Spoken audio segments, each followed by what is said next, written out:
Hello friends, welcome back to my channel. আজকে আমি বানাবো গাজরের হালুয়া। খুব ইজি, খুব তাড়াতাড়ি, খুব চট করে রেডি হয়ে যায়।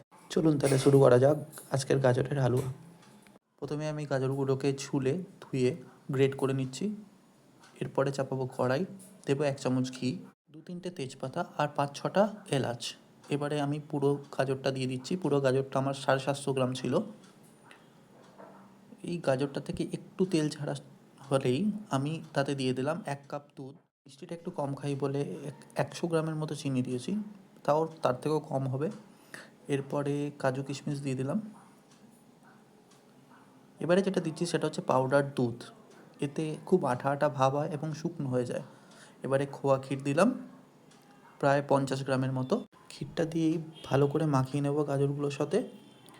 একটু মেল্ট হলে আমি দিয়ে দেবো 1 চামচ বাটার। Now it's ready. দেখতে খুব দারুণ হয়েছে, খুব ভালো।